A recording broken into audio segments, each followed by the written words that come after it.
Hello bachcho, let's read this given question. So the given question says that the energy lost per second through the resistor 4 ohm in the circuit will be, and the four options are 0.5 watt, 1 watt, 0.16 watt and 50 watt। तो देखिए बच्चों, question में हमें क्या बोला गया है कि हमारे पास एक सर्किट है जिसमें हम देख सकते हैं कि डिफरेंट कंपोनेंट्स अटैच्ड है। उसमें से जो हमारा रजिस्टर है 4 ओम का, उसके थ्रू जो एनर्जी लॉस्ट हो रही है पर सेकेंड, मतलब बेसिकली पावर। तो हमें यहाँ पे पावर की वैल्यू फाइंड आउट करनी है। उसके लिए हमारे पास 4 ऑप्शंस भी गिवन है। तो इस क्वेश्चन को सॉल्व करने के लिए हमारा की कंसेप्ट क्या रहेगा? की concept to solve this question is, first रहेगा हमारा KVL, जिसे हम किरचॉफ्स वोल्टेज लॉ भी कहते हैं या फिर किरचॉफ सेकेंड लॉ भी कहते हैं। और दूसरा रहेगा पावर का formula. Power is equal to क्या हो जाएगा हमारा I स्क्वायर R, मतलब करंट का स्क्वायर और R की वैल्यू तो दी हुई है 4 ओम। तो अब देखिए केवीएल को समझते हैं। KVL stands for Kirchhoff's voltage law. ये second law, Kirchhoff's second law भी माना जाता है। इसके हिसाब से क्या होता है, the total sum of voltage changes in a closed loop circuit is equal to 0। मतलब अगर कोई क्लोज सर्किट है तो उसमें जो वोल्टेज चेंज हो रहा है, मतलब टोटल सम जो है वोल्टेज का, वो क्या हो जाएगा, 0 हो जाएगा। तो इन दो की कंसेप्ट का यूज करते हुए हम इस क्वेश्चन को सॉल्व कर सकते हैं। अब सबसे पहले हम फिगर ड्रॉ कर लेते हैं ताकि हमें क्वेश्चन समझने में आसानी हो। तो हमारे पास यहाँ पे दिया हुआ है 4 ओम का रेजिस्टर, तो ये हो गया 4 ओम। फिर हमारे पास है यहाँ पे बैटरी जो है 6 वोल्ट, और फिर हमारा है यहाँ से एक डायगोनल वे में फिर से एक बैटरी जो है 10 वोल्ट, एंड देन हमारा रेजिस्टर 2 ओम। अब यहाँ पे फिर से एक रेजिस्टर है 2 ओम का, और यहाँ पे है 4 वोल्ट सप्लाई। अब मैं क्या करूंगी, मैं मान लूंगी कि यहाँ पे है मेरा I1 करंट, और यहाँ से जो है वो है मेरा I2 करंट। तो यहाँ पे मैं I2 करंट को कंसिडर कर लूंगी। तो मतलब मेरी फिगर में डायरेक्शन कैसे है करंट की, ये है I1 की और ये है I2 की। अब देखिए केवीएल लगाते समय हमें क्या करना है, जो भी करंट की डायरेक्शन है, जैसे ये I1 की डायरेक्शन है, तो जो करंट की डायरेक्शन है उसे नेगेटिव कंसीडर करना है। देखिए सबसे पहले अगर मैं इसे फर्स्ट लूप दे दूं और इसे सेकंड, तो फर्स्ट लूप में हम इक्वेशंस यूज करते हैं। फर्स्ट लूप में अगर आप सबसे पहले देखो 4, तो यहाँ पे ये है रेजिस्टर और ये आ जाएगा मल्टीप्लीकेशन करंट। तो यहाँ पे क्या आ जाएगा, -4I1, क्योंकि मैंने बोला जो भी करंट की डायरेक्शन रहेगी उसके अगर हम उस वे में बढ़ रहे हैं तो हम नेगेटिव साइन कंसीडर करेंगे। अब फिर से क्या आ जाएगा यहाँ पे 6 वोल्ट, तो यहाँ पे क्या हो रहा है, फिर से करंट की डायरेक्शन आ रही है, तो ये क्या हो जाएगा हमारा -6। फिर आ जाएगा हमारा रेजिस्टर। अब ये जो 2 ओम रेजिस्टर है, यहाँ पे I1 भी जा रहा है और I2 भी जा रहा है, तो इसीलिए यहाँ पे आ जाएगा -2, और ये आ जाएगा हमारा I1 -I2। और अब देखिए यहाँ पे क्या हो रहा है, नेगेटिव टर्मिनल से पॉजिटिव टर्मिनल, मतलब अपोजिट ऑफ करंट, तो यहाँ पे क्या हो जाएगा, +10 आ जाएगा इज इक्वल टू 0। अब इसको समझ और आसान तरीके से समझते हैं। सिंपल है कि जब आप केवीएल लगा रहे हो किसी लूप में, तो खुद को इलेक्ट्रॉन्स समझ लो, और इलेक्ट्रॉन्स का क्या रोल होता है कि वो करंट के अपोजिट डायरेक्शन में फ्लो करता है।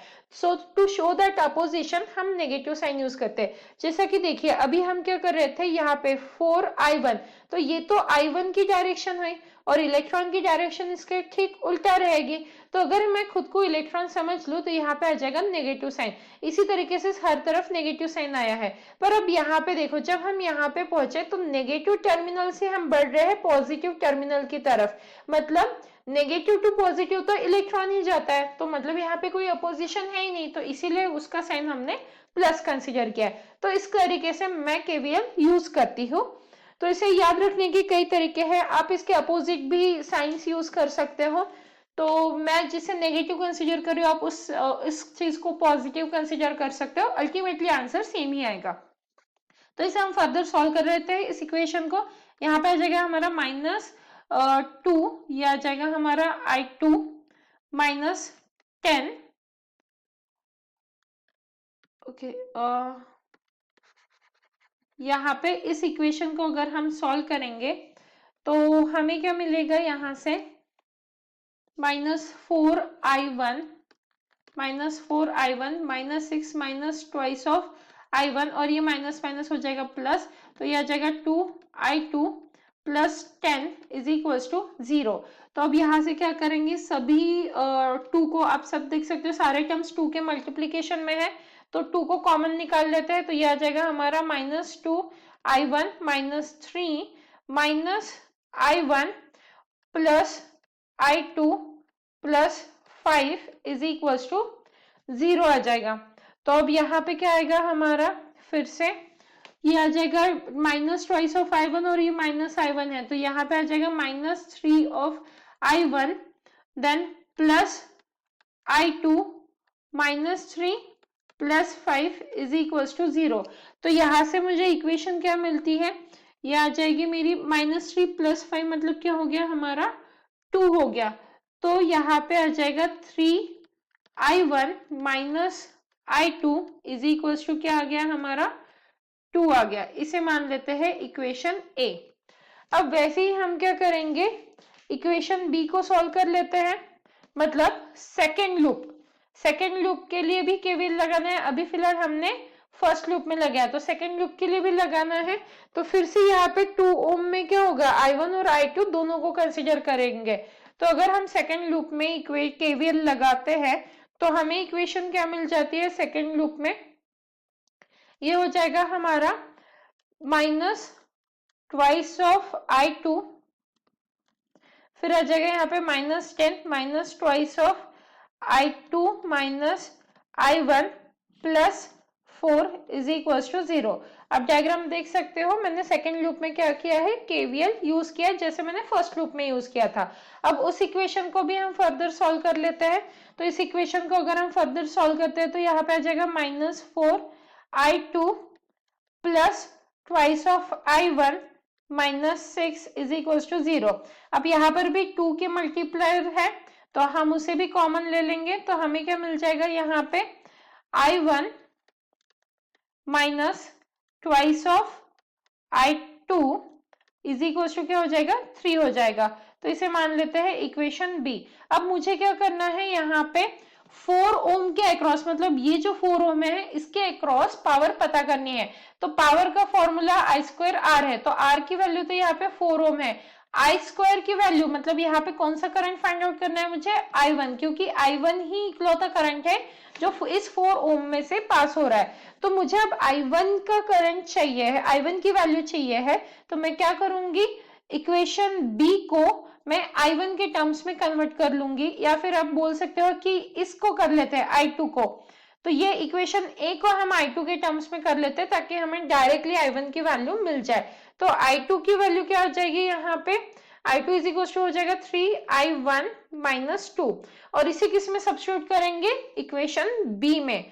तो यहाँ पे आ जाएगा हमारा फ्रॉम इक्वेशन ए। तो इक्वेशन ए से हमें क्या मिला है, यहाँ पे फ्रॉम इक्वेशन ए हम क्या लिख सकते हैं, यहाँ पे i1 minus twice of i2 की वैल्यू क्या आ जाएगी, यहाँ पे 3i1 minus 2 is equal to क्या आ जाएगा हमारा 3 आ जाएगा।